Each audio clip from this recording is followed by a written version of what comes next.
Rádio Rio de Janeiro, a emissora da fraternidade, passa a apresentar Luz na Penumbra, programa que leva ao seu coração a mensagem da doutrina espírita.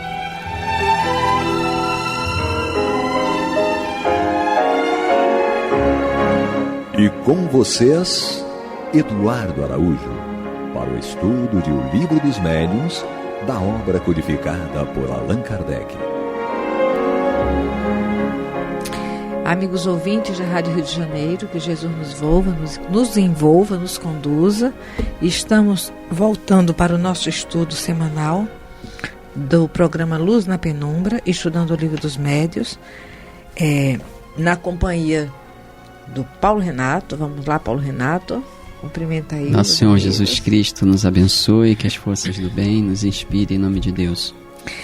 O agênere Eduardo Araújo, por enquanto, ainda não se apresentou, daqui a pouco ele se apresenta. Vinícius está ali na técnica, não é, Vinícius? E nós vamos continuar o nosso estudo na segunda parte do Livro dos Médiuns, capítulo 2, hoje no item 64. Ele nesse capítulo ele vai estudar conosco das manifestações físicas e das mesas girantes. É um capítulo bem pequeno. Esse é o último item do capítulo. Eu leio e Paulo Renato comenta. Vamos lá?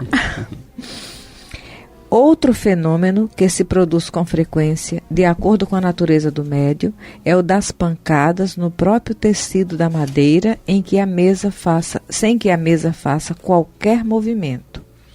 Essas pancadas, às vezes muito fracas, outras vezes muito fortes, se fazem também ouvir nos outros móveis do compartimento, nas paredes e no forro. Dentro em pouco voltaremos a esta questão. Quando as pancadas se dão na mesa, produzem nesta uma vibração muito apreciável por meio dos dedos e que se distingue perfeitamente aplicando-se-lhe o ouvido. Aí, Renato? É interessante essa colocação, né? Quando ele fala assim, outro fenômeno que se produz com frequência de acordo com a natureza do médium.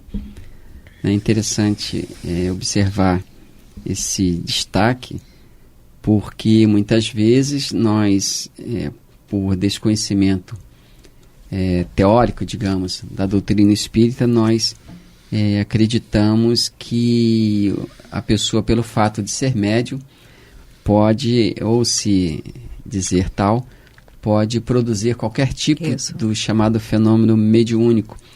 Mas Allan Kardec aqui é bem claro quando ele fala da natureza do médium.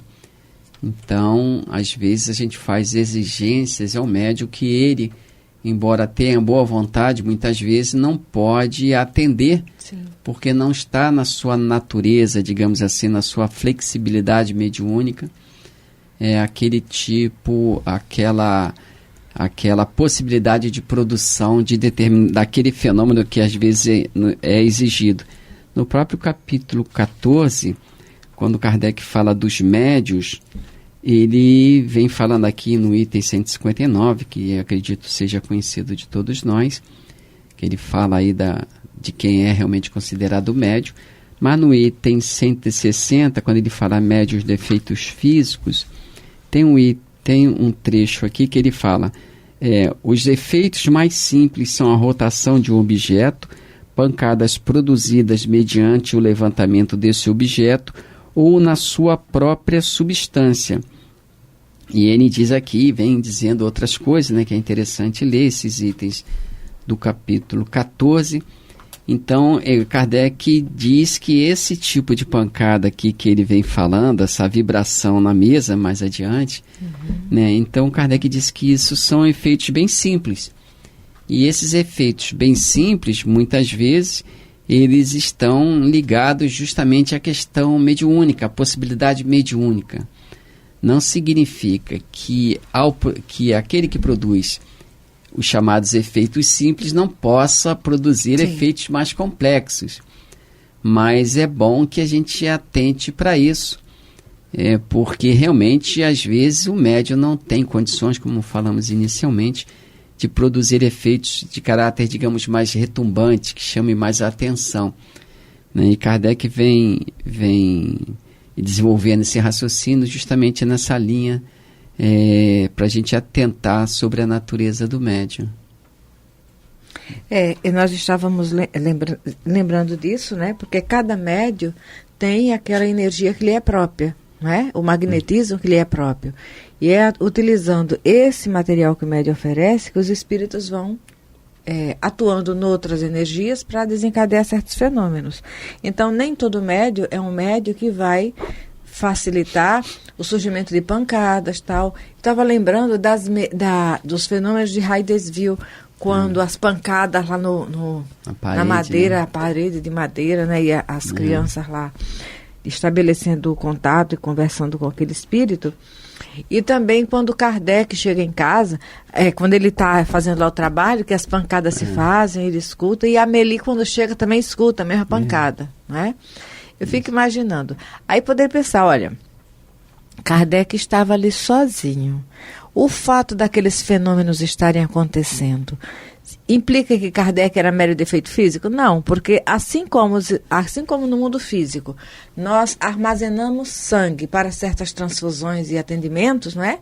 Os espíritos têm como armazenar determinado fluido para justamente atuar onde se faz necessário. De repente, até o vizinho do lado dele poderia estar oferecendo aquele material. Isso que é importante considerar, porque os próprios benfeitores aqui na obra dizem que sem o médium, quer dizer, sem a pessoa que forneça as energias adequadas para serem combinadas com recursos da natureza, com recursos do próprio espírito, sem esse fornecimento dessa energia adequada, a produção de qualquer fenômeno chamado fenômeno espírita, né, seja lá o nome que se queira dar, ou fenômeno material, ela não é possível, porque o espírito ele precisa de elementos de ligação com o mundo material.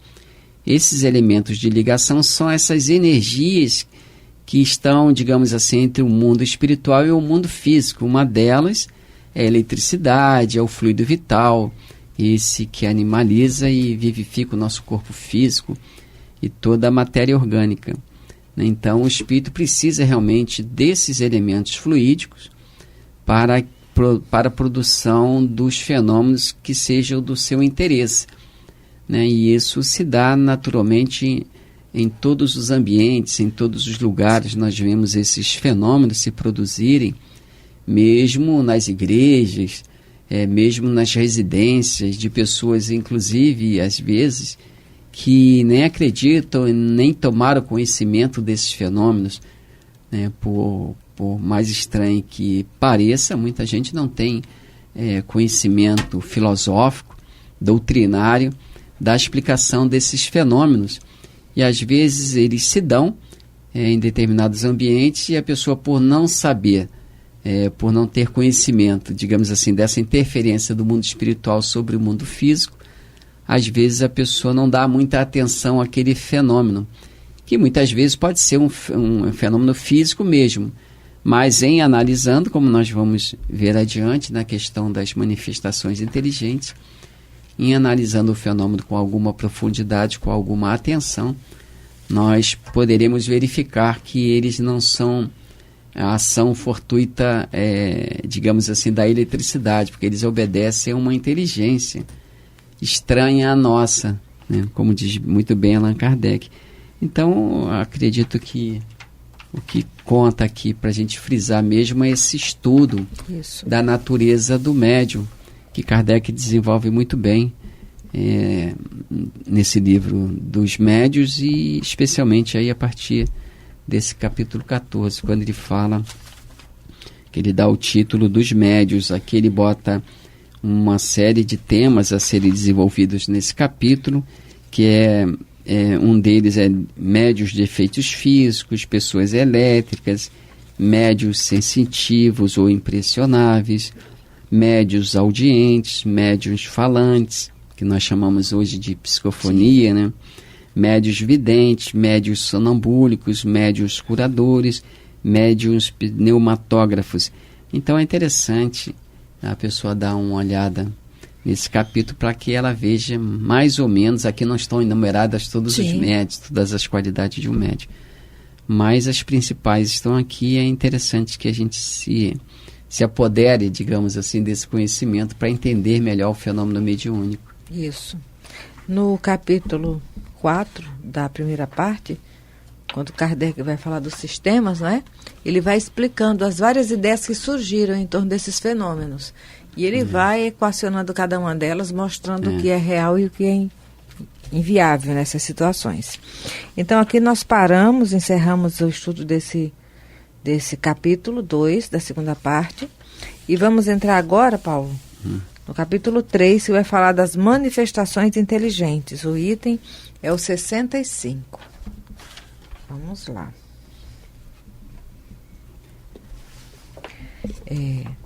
No que acabamos de ver, nada certamente revela a intervenção de uma potência oculta, e os efeitos que passamos em revista poderiam explicar-se perfeitamente pela ação de uma corrente magnética ou elétrica, ou ainda pela de um fluido qualquer.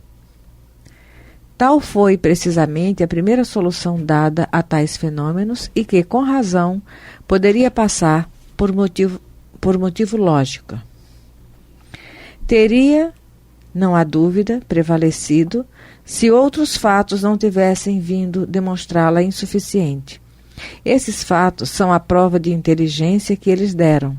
Ora, como todo efeito inteligente há de por força derivar de uma causa inteligente, ficou evidenciado que, mesmo admitindo-se em tais casos a intervenção da eletricidade ou de qualquer outro fluido, outra causa a esta se achava associada.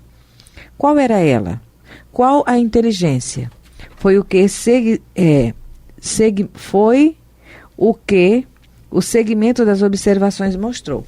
Então, aqui ele vai começar a estudar conosco justamente esse outro componente que está associado a tudo que já se imaginava, não é?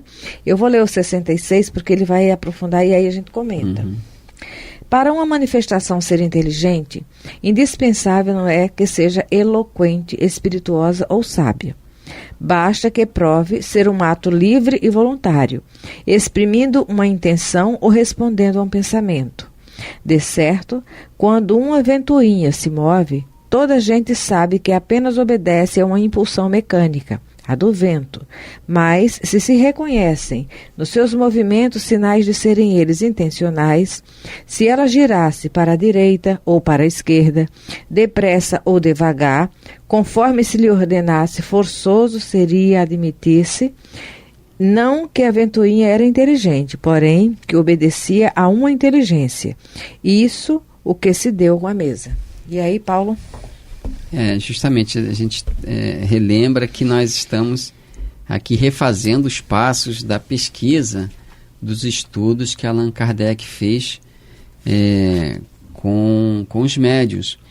O próprio Allan Kardec disse que a doutrina espírita não era resultado de uma revelação única e simplesmente.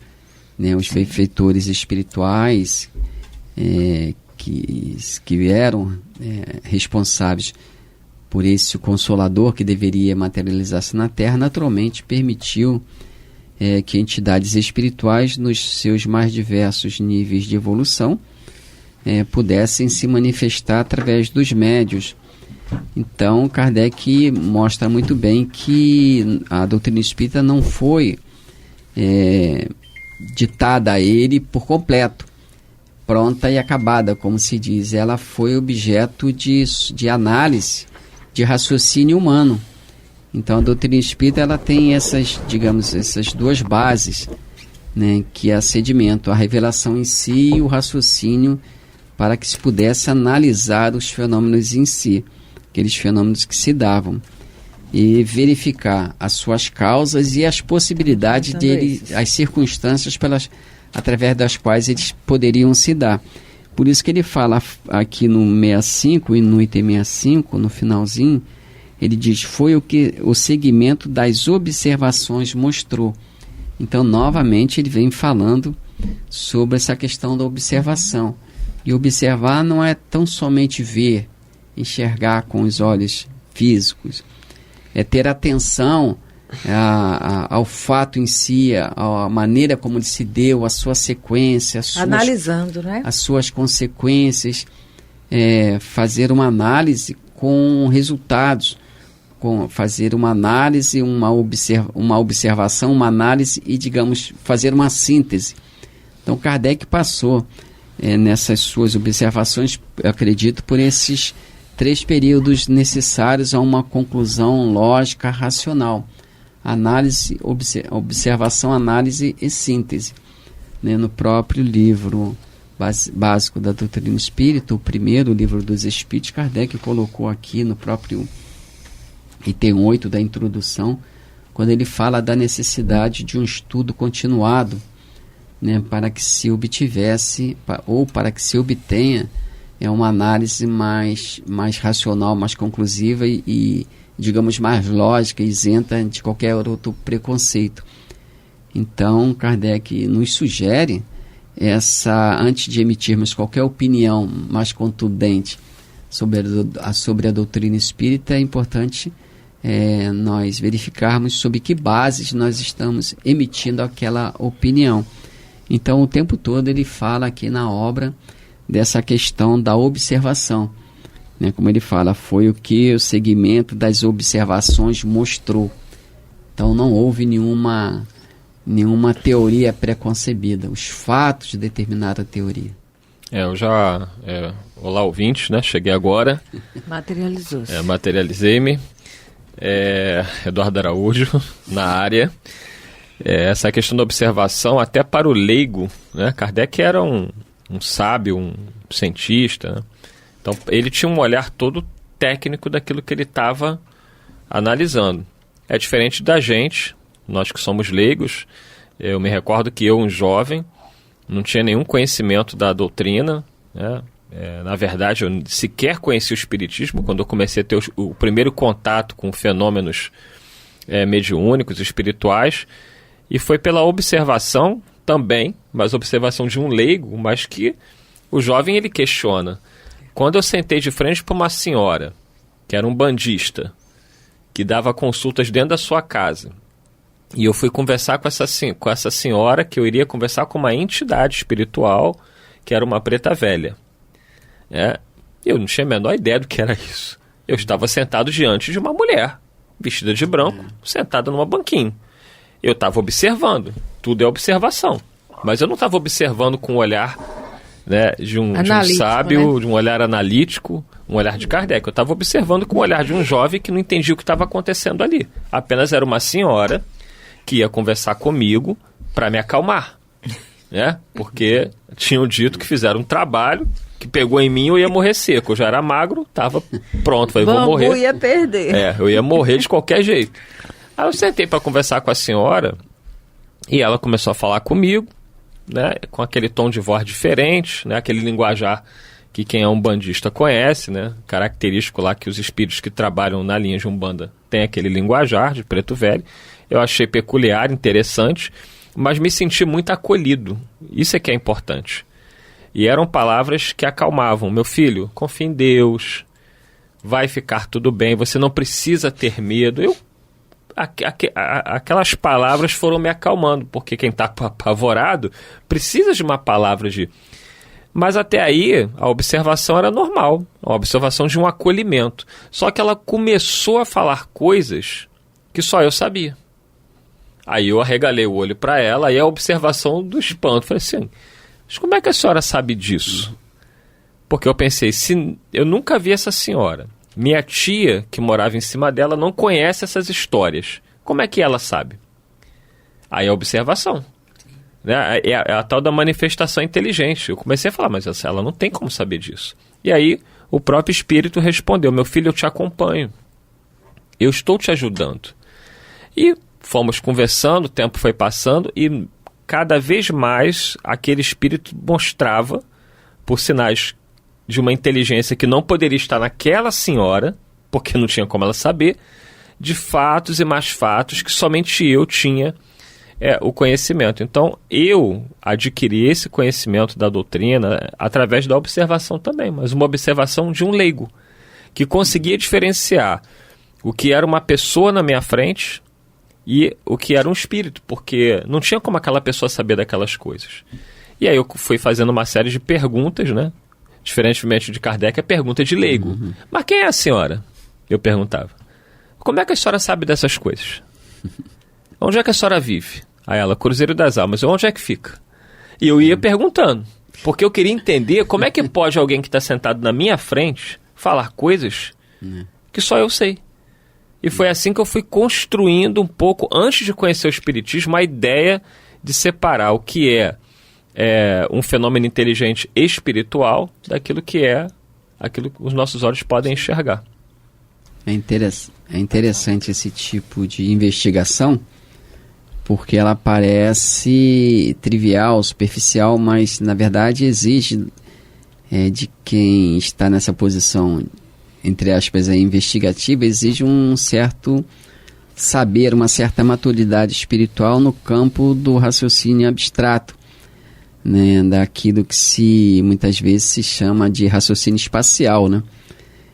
No sentido de que é preciso analisar-se além daquilo que se vê, né? E nós somos muito estreitos no raciocínio porque nós tendemos a raciocinar tão somente com aquilo que nós vemos, né? Aquilo que nós vemos deve ser o ponto de partida para a análise daquilo que se não vê, né? Então, a própria questão da alma, né? A análise da convicção da existência da alma também deve partir por esse ponto, analisar a pessoa em si, né, no corpo físico, mas entender que os seus pensamentos, as suas emoções não são produzidas pelo corpo físico, né? Haja vista aí uma série de exemplos nesse sentido, né, operações do cérebro, pessoas que perderam uma boa parte da massa encefálica, e que se dizia que a pessoa não poderia mais raciocinar, etc., e houve frustração aí nas previsões.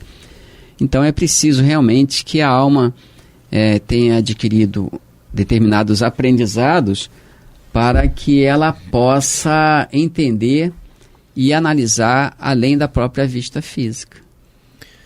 Isso todos nós, né? A Kardec nos ensinou o caminho, né, que é a observação, é o estudo, sobretudo o estudo, para você ter base, né? Eu naquele momento, por que eu fazia perguntas tão pueris ao espírito? Porque eu não tinha base nenhuma. Então eu perguntava o beabá. Agora, quem estuda consegue identificar, consegue observar e perceber o que é realmente um fenômeno inteligente, uma manifestação inteligente, daquilo que seja um fenômeno anímico, daquilo que seja um charlatanismo. A pessoa que estuda, ela está muito mais apta a reconhecer os fenômenos, sejam eles reais ou não. Dito isto, estamos chegando aí ao final de mais um programa. Vamos dar continuidade semana que vem nesse capítulo das manifestações inteligentes, capítulo muito importante para o nosso entendimento aí da doutrina espírita e dos fenômenos mediúnicos. Muita paz a todos e até lá. Muita paz, que Jesus nos conduza. Deus nos abençoe. Você está ouvindo o programa Luz na Penumbra.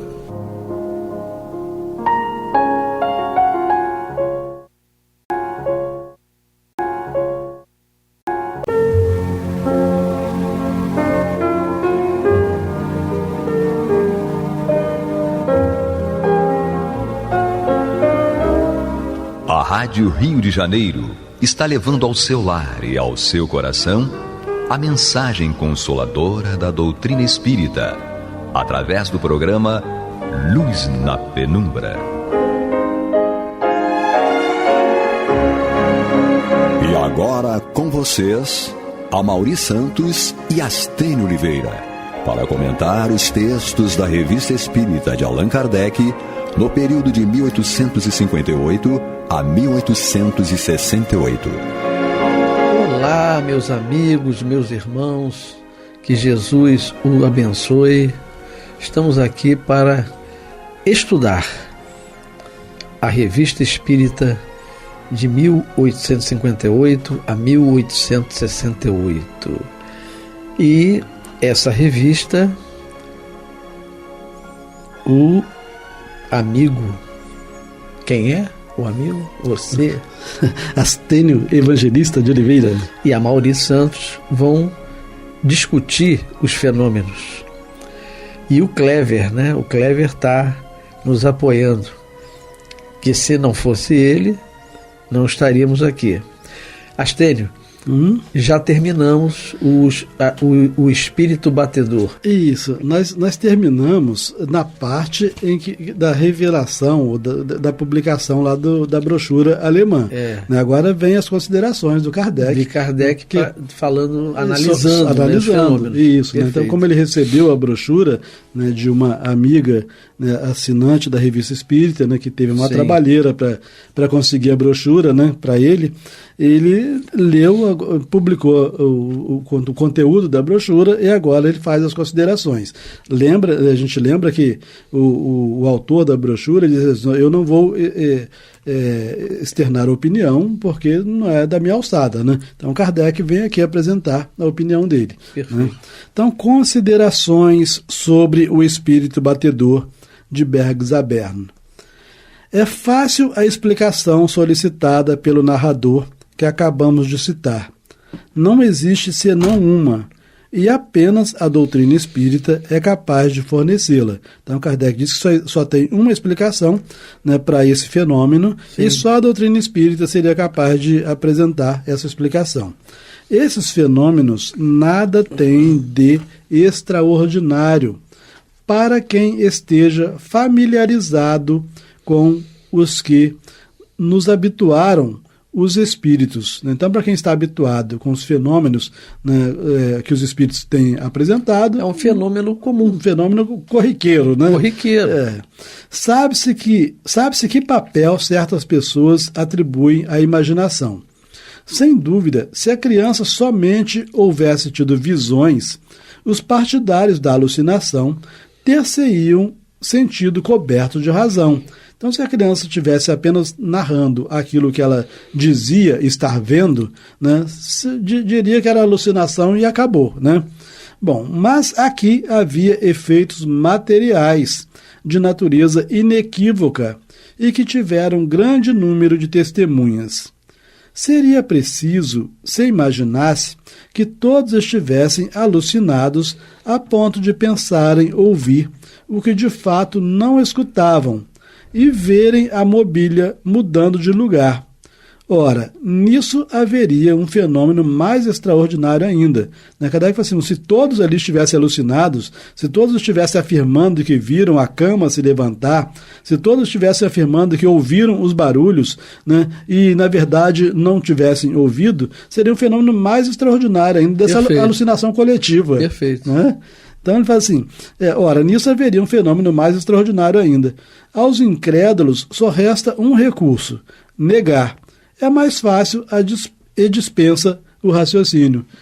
Então não acredita, não quer estudar. Não quer estudar. A negação é o ato mais fácil. Sim, né?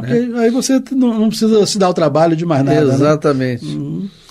Examinando as coisas do ponto de vista espírita, torna-se evidente que o espírito que se manifestou era inferior ao da criança, visto que ele obedecia. Então, Kardec... Raciocínio lógico e com base nos ensinos dos espíritos. Exatamente. Né? Então, assim, se um espírito obedece ao outro, aquele que obedece é inferior ao que é obedecido. Né? E depois, nós sabemos que para provocar fenômenos físicos, os espíritos inferiores são mais hábeis. Né? Igual entre nós, entre um gerente de uma obra e um operário de uma obra, quem está mais habilitado a carregar um saco de cimento é o operário da obra, e não o gerente da obra. Né? Então, assim, era mesmo subordinado aos assistentes. Esse espírito era também subordinado aos próprios assistentes, o que indicava, de algum modo, que os assistentes também eram superiores a ele. Né? Então, era mesmo subordinado aos assistentes, pois que também lhe davam ordens. Se não soubéssemos pela doutrina que os espíritos ditos batedores estão embaixo na escala, aquilo que se passou seria uma prova disto. Então, nós já estudamos, inclusive, aqui nesse programa, a respeito da escala espírita, né? Exatamente. E aí verifica-se até chegar aos espíritos puros, né? As diversas ordens, etc. Né? Então, vamos lá. Realmente, não se conceberia que um espírito elevado, assim como nossos sábios e filósofos, viesse divertir-se em bater marchas e valsas. Seria ridículo, né? E ele estaria aplicando mal o tempo dele, né? Porque o tempo é um patrimônio divino também, né? É um favor divino, a gente tem que administrar com respeito, né? Então, o espírito superior, o espírito mais elevado, ficar arranhando cama, etc., né? Levantando cama. Então, vamos lá. Realmente não se conceberia que um espírito elevado, assim como nossos sábios e filósofos, viesse divertir-se em bater marchas e valsas, numa palavra, a representar o papel de um pelotiqueiro. Pelotiqueiro também é sinônimo de mágico. Tá? Nem submeter-se aos caprichos dos seres humanos, né? Que um sábio viesse se submeter aos caprichos dos seres humanos, perguntando qual a idade, que hora, né? Essas coisas ridículas. Bom, mostra-se sob os traços de um homem mal encarado, né? Porque o garoto via esse espírito, né? E dizia que ele era alto e mal encarado. Então se mostra-se sob os traços de um homem mal encarado, circunstância que não pode senão corroborar essa opinião, a opinião de que era um espírito inferior, né? Porque um espírito superior mal encarado não cai bem, né? Circunstância que não pode senão corroborar essa opinião. Em geral, a moral se reflete no envoltório. Então, normalmente, o espírito altamente moralizado ele tem uma aura de beleza, né? Isso acontece mesmo entre os encarnados, não com a mesma realidade do desencarnado, né? Porque aqui se passa um pó de arroz né? Então, vamos lá. Então, para nós, está, pois, demonstrado que o batedor de Bergsaberna é um espírito inferior, da classe dos espíritos levianos. Então, ele pega lá a escala, né, espírita, né? Da classe dos espíritos levianos, que se manifestou como tantos outros o fizeram e ainda fazem todos os dias. A gente vê que Kardec ele era tão criterioso, né? Quando ele enquadra o espírito batedor entre os espíritos levianos, né? Se a gente se lembra lá das características dos espíritos levianos, verifica que eles não são maus, né? Eles se divertem e tal, né? Mas não são maus. Eles são como as pessoas, né? Sim. Tem pessoas que é brincalhona, que fazem chacota com as outras, mas não é má. Sim. Então ele percebeu aqui, pela forma que esse espírito agia, que mal ele não era, né? Certo. Embora fosse inferior, não é isso? Bom, na classificação. Era inferior, mas não era mal. Não, porque a gente vê que nos espíritos inferiores também, você tem lá na tabela lá, você tem várias classes, etc. Né? Classificações. Então, agora, com que propósito, vírgula, com que propósito veio? Com que finalidade esse espírito veio até aquela casa provocar esses fenômenos, né? Kardec diz o seguinte: a notícia não diz que haja sido chamado. Então, lá na brochura, não diz que ele tenha vindo porque alguém da casa o chamou, né? Então, ele foi intruso mesmo, não é isso? Bom, a notícia não diz que haja sido chamado. Hoje, que se tem mais experiência sobre essas coisas, não se deixaria vir um visitante tão estranho sem informar o que ele quer. Então, Kardec falou assim, na época de 1858, né, num fenômeno desse, a primeira coisa que se perguntaria, por que você está fazendo isso? Né? Entendeu? Nunca ninguém perguntou a esse espírito, né, por que ele estava fazendo aquilo ali com a finalidade. Né, que ele poderia dizer, não, eu só vim chamar a atenção de vocês que existe vida após a morte. Sei lá, né? Dá uma explicação. Então, porque eu detesto fulano de tal e não quero que ele durma. Sabe? Exatamente. Agora, também a gente tem que analisar a lei de atração, né? De afinidade. O menino não chamou. Mas ele tinha laços vibratórios. Sim, para que o fenômeno pudesse ocorrer, teria que ter alguma identificação, né, entre os fluidos do menino e os fluidos do espírito, né? E aí ele atraiu, sem querer, porque ele não queria isso, mas ele atraiu o menino e aí começou os fenômenos. Mas aí como pode ter uma causa, o Kardec tem mais logo à frente ele coloca, né, pode ter uma causa mais elevada no sentido de que aquele espírito estivesse a serviço de espíritos mais elevados, né, que com essa tarefa daquele momento. Da curiosidade, né? Não, era um momento em que os espíritos tinham que chamar a atenção para tudo que é lado. Então ali teria sido mais um. É verdade. Como as irmãs Fox e tal, entendeu? Seria mais um foco de chamar a atenção para a espiritualidade. Perfeito. Entendeu? Então, assim, portanto, só podemos fazer uma conjectura. Ele fala assim, já que não perguntaram a ele, né, por que ele estava fazendo por que ele está fazendo aquilo, então ele faz uma conjectura, né? Então, portanto, só podemos fazer uma conjectura. É verdade que nada fez que revelasse maldade ou má intenção. Não experimentou o menino nenhum distúrbio, nem físico, nem moral, exceto a dor no joelho, né? Só os homens teriam podido perturbar sua moral. Os próprios encarnados, né, fazendo muitas perguntas, não sei o quê, né, ou dizendo que pode ser o demônio, entendeu? Então, só os homens teriam podido perturbar sua moral, ferindo-lhe a imaginação com os contos ridículos, e é muito bom que não o tenham feito. Por muito inferior que fosse esse espírito, não era mau nem malevolente. Simplesmente era um desses espíritos tão numerosos que, sem cessar e sem sabermos, nos rodeiam. Então, espíritos da natureza desse batedor de Bergs abertos estão aí por tudo que é lado, né? Nessa circunstância, pode ter agido por mero capricho. Então, assim, são conjecturas. Então, ele fala assim, uma possibilidade. Ele está com vontade de fazer bagunça em algum lugar. Aí ele vai procurar o menino, né, que se identifica fluidicamente com ele, essa coisa toda, né? Então, nessa circunstância, pode ter agido por mero capricho.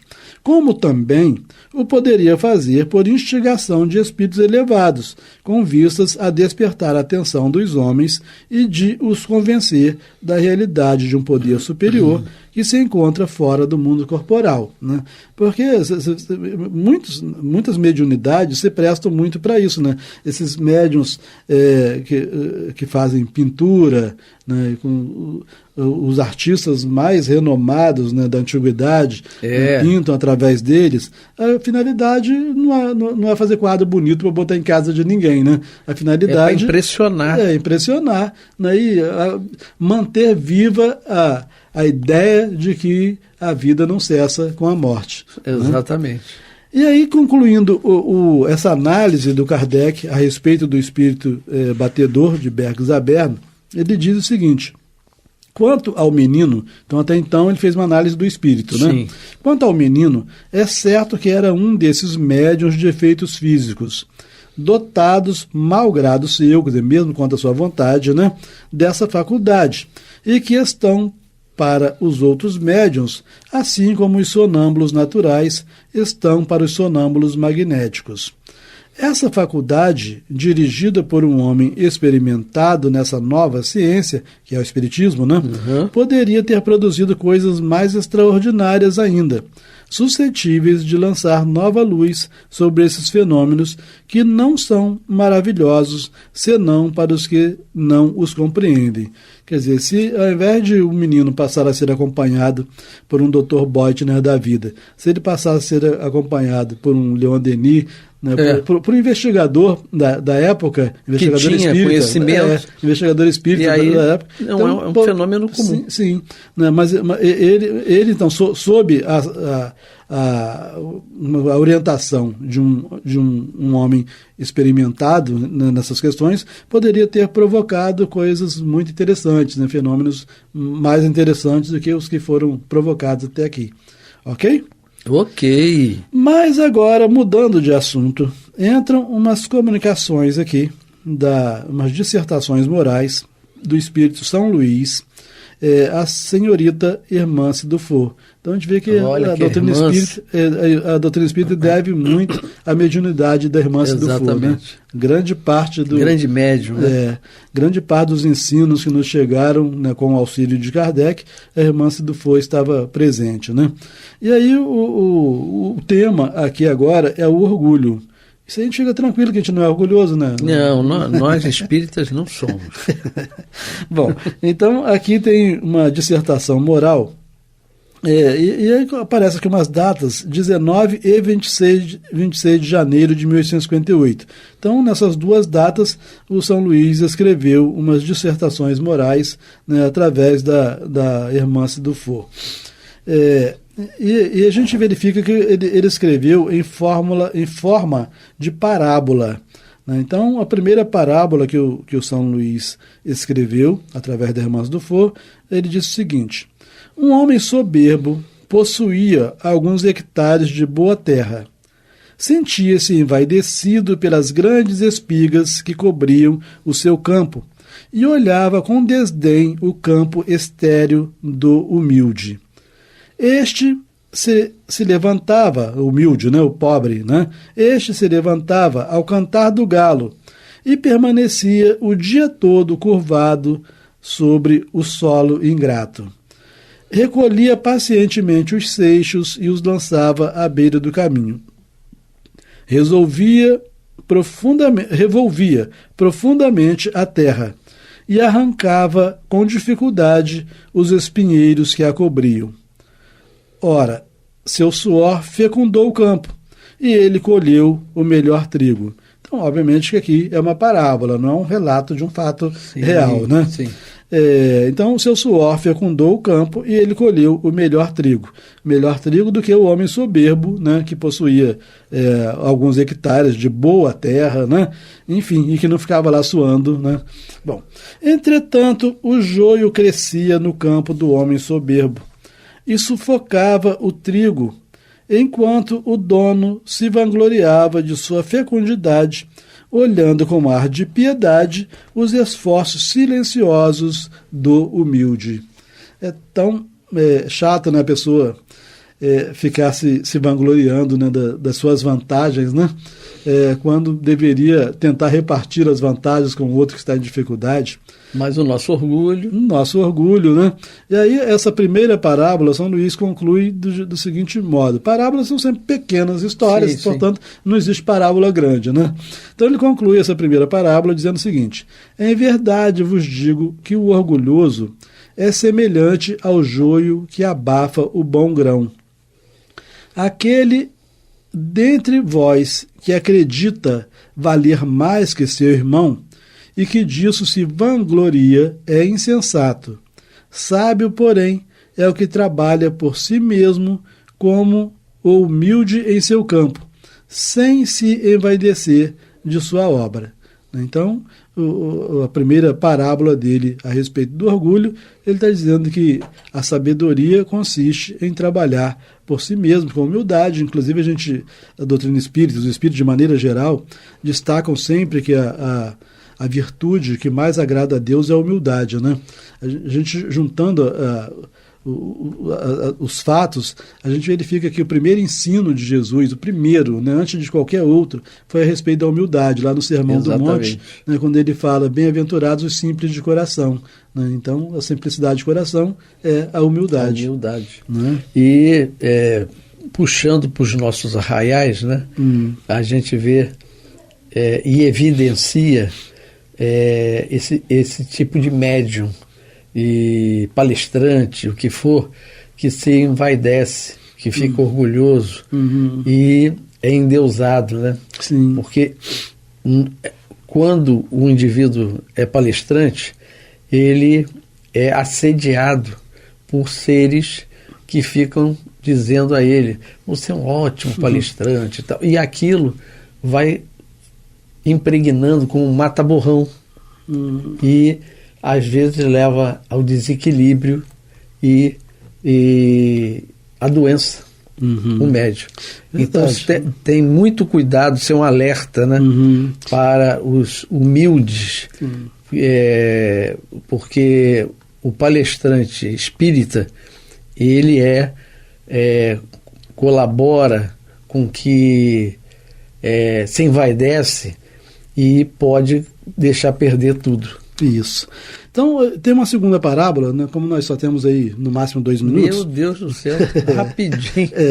Então, nós temos 3 minutos, né, 2 minutos. Aí ele fala, na segunda parábola, ele diz o seguinte: havia um homem rico e poderoso que desfrutava o poder do príncipe. Morava em palácios e numerosos serviçais esmeravam-se por lhe adivinhar os desejos. Um dia, suas matilhas acossavam os cervos nas profundezas da floresta, quando percebeu um pobre lenhador que caminhava com muita dificuldade sob o peso de um feixe de lenha. Chamou-o e disse-lhe. Então esse homem rico e poderoso chamou o trabalhador lá, né, que carregava um feixe de lenha. Viu o escravo, olha o modo que ele chama o moço lá, né? Viu o escravo. Por que passas teu caminho sem te inclinares diante de mim? Sou igual aos senhores da terra. Nos conselhos minha voz decide a paz ou a guerra, e os maiorais do reino curvam-se em minha presença. Fica sabendo que sou sábio entre os sábios, poderoso entre os poderosos, grande entre os grandes, e minha posição elevada é obra de minhas mãos. Senhor, respondeu o pobre homem, temi que minha humilde saudação fosse uma ofensa para vós. Sou pobre e não possuo outro bem senão meus braços. Mesmo assim, não desejo vossas grandezas enganosas. Durmo o sono solto e não receio como vós que o prazer do mestre me faça cair em minha obscuridade.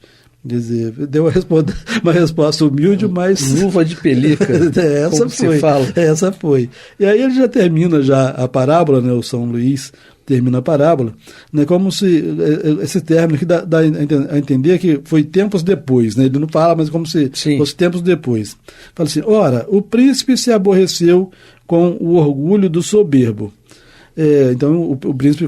o orgulhoso... Ele achou que o soberbo era o pobre. Né? O príncipe se aborreceu... não. Depois que eu falei que era tempos depois. Esse daqui da história, ele não era príncipe. O príncipe era outro. Ele vivia nas redondezas. Mas o príncipe se aborreceu com esse soberbo daqui. Tá? Por isso que eu falei tempos depois. Tá?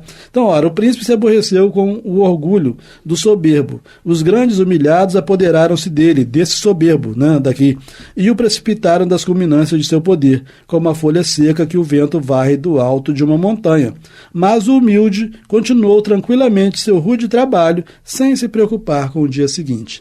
Né? Então, olha, que vocês pensem bem, tá? Porque o orgulhoso é uma prova. Bom, agora acabamos, né? Acabamos. Infelizmente. Eu, Amaury Santos e Astênio Evangelista de Oliveira. E agradecendo ao Clever, que Deus os abençoe.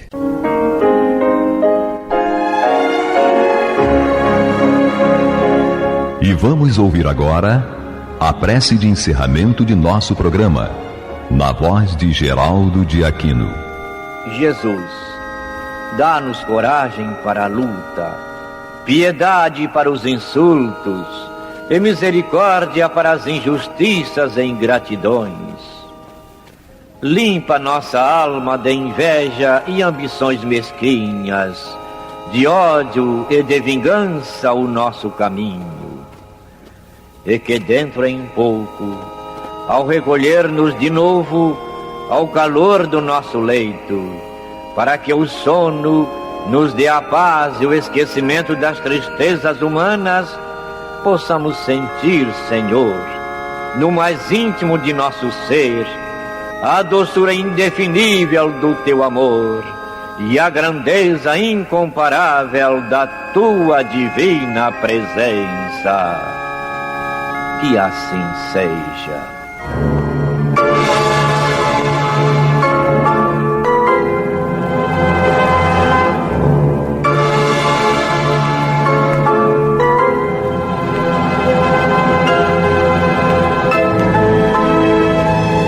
Acabamos de apresentar o programa Luz na Penumbra, e voltará a ser apresentado amanhã às 21 horas nesta emissora.